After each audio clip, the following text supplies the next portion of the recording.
Hello! My name is Big Mac and welcome to my channel. I'm doing another Tourette's vlog today, but today I'm going to talk about my personal Tourette syndrome journey. How I got from tics to diagnosis. But of course, before we start, cute thing of the day is my slight obsession with Pocky. Oh my god, this is so good. I never had Pocky until a couple days ago. Delicious. Chocolate, strawberry, and almond crush. Oh my god. So delicious.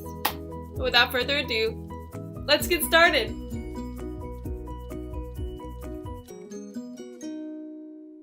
So as you can tell, if you watched my last video, I mentioned that I want to do a sibling tag with my brother, but schedule conflicts and such prevented that from happening. So I'm going to be doing that possibly next time around or the time after that, so just be on the lookout for that. There's details for that in the description box below, including if you have a Twitter and you want to ask a sibling of someone with Tourette's a question, or even me personally a question and want me to answer it in the video, be sure to check out the details below, or if you don't have a Twitter, you can definitely comment or even message me on YouTube about it as well. So definitely check out the description box below for links and stuff and fun things and all the greatness that it is. So, my journey with Tourette syndrome. You cunt! You're such a dumb cunt! You're such a dumb cunt! Why? If you didn't watch my first video, or even look at the titles of my other ones, I have adult onset Tourette syndrome.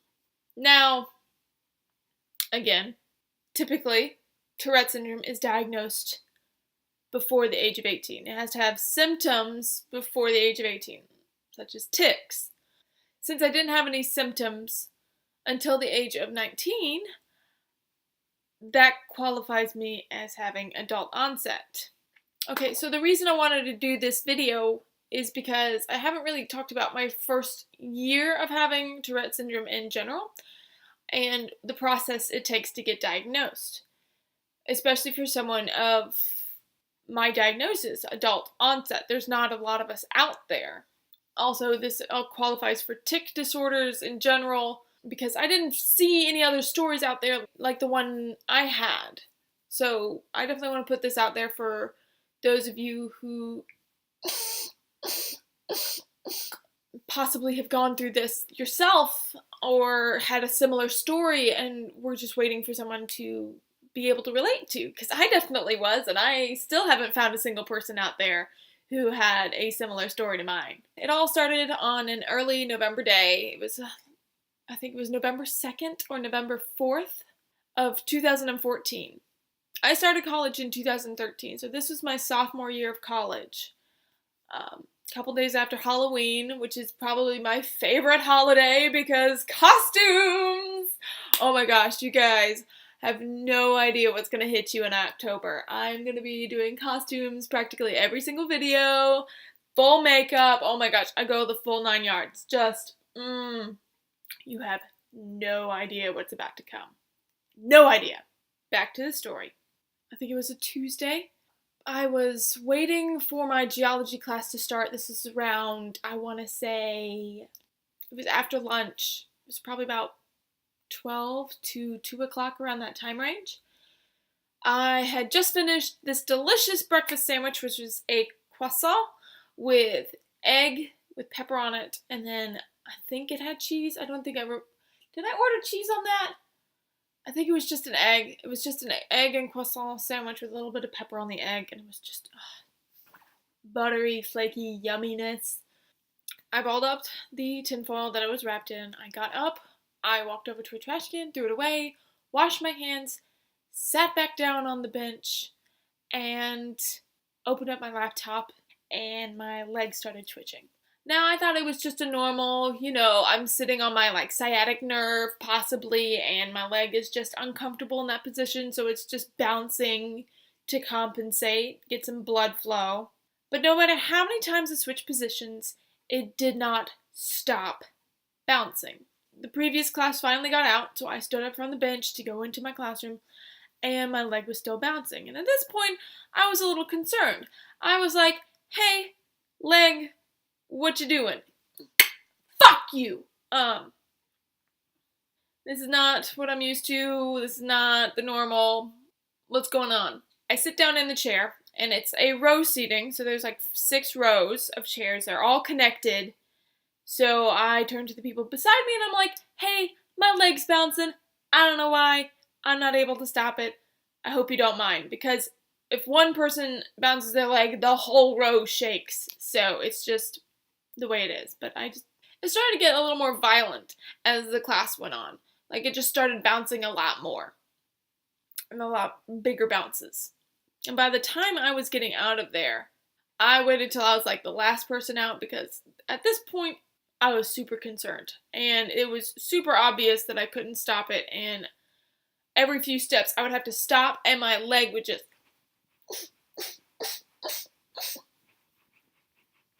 and my leg would just bounce. And just start kicking upwards. Like, my knee would come up in the air. Getting upstairs was a hassle. About 10 minutes later, my chest started getting into it. Like, my chest would come down as my knee was coming up, and it was... By the end of the day, let me just say, my roommate thought I was just rocking out to some heavy metal music. Because my whole body was in it, my head was banging, my hair was flying everywhere. I was going... That was the face and the noise that I would make. That is not a tick right now. That's me duplicating it. And it was a lot more painful because I couldn't stop clicking and my throat got so raw. It was just uncomfortable. So the next morning I went to the ER because I called my mom the previous night and I was like, hey mom, I don't know what this is. It's disturbing. So she came in at like 8 o'clock in the morning, got me up. Well, I went to an urgent care. They had no idea. They threw around words like MS and some other very scary ideas. I went to the ER, got a quick CAT scan done after they gave me some really good drugs. Valium for the win. Believe me, that was fun. That was fun. But still had no idea what was going on. They really didn't know. They couldn't find anything in the CAT scan. They were like, you're just gonna have to go and get some MRIs done. The crazy thing is, after a couple days, the tics stopped. Completely. Gone. Like, it was like a week long of this, just day after day, and then each day after, like, the really bad peak was just getting less and less frequent, less intense, until they just disappeared. No trace, nothing. So we went to a neurologist. My first neurologist. I am no longer with this person. I'm not going to mention the name or the business, but they were horrible. They didn't take me seriously. I went there with my parents who had seen how bad it was and vehemently pushed the idea like this was serious, came out of nowhere, disappeared, don't know what it was, got some blood work done, and all he said was, oh, well, I mean, you're just a college student. You must just be stressed, and it's just stress. I just wanted to turn to him and say, you know what's stressing me out? You are, by telling me that I'm apparently just, this is stress related. I'm in my second year of college. If it was stress related, it would have come up in my first year when I was doing crap at English. Anyways, it turned into a year-long struggle of not knowing when I was going to tick again, because it disappeared for about 2 months. And then in January, it came up again. And I knew it was coming because I had this weird tension in my neck and the sides of my neck. I can't even pinpoint which side it is because it comes in on both sides now.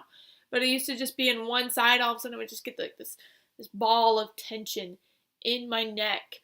And all of a sudden, I knew this feeling was just crawling over my skin as if it was like coming back. And it was like, just like being born in my skin again. And all of a sudden, I just needed to tick. And afterwards, it was just an explosion for a couple days.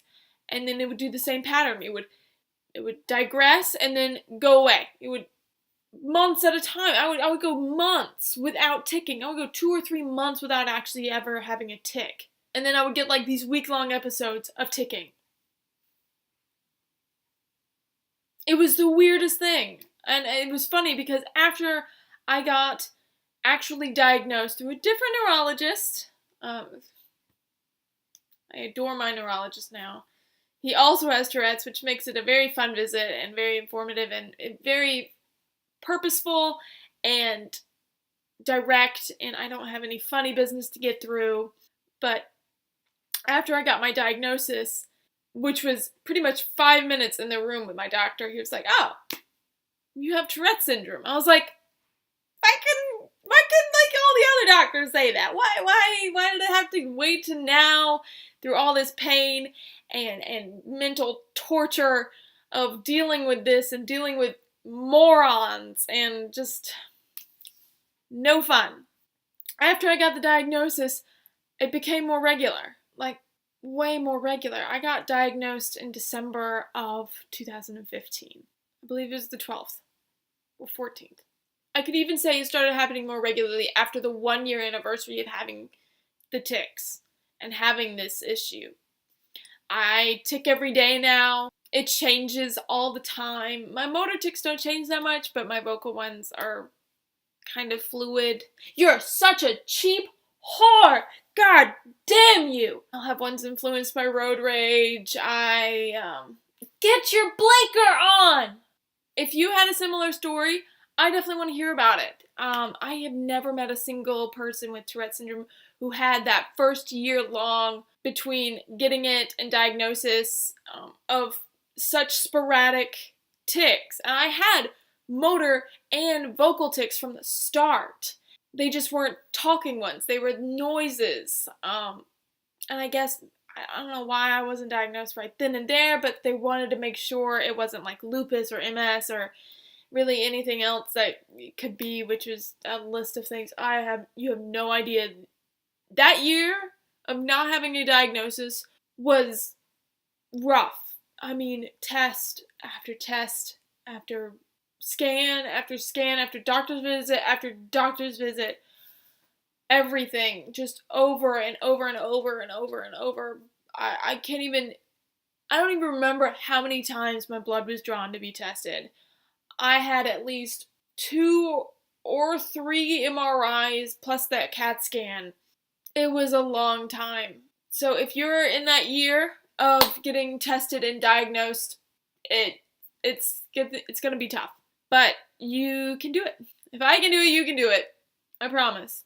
Good luck to you out there who haven't been diagnosed and want to share your stories. Feel free to comment below your story or even post another video and link me to it. I want to hear it. I want to know your story. Alright guys, I hope you enjoyed my video today. If you did, please give it a thumbs up.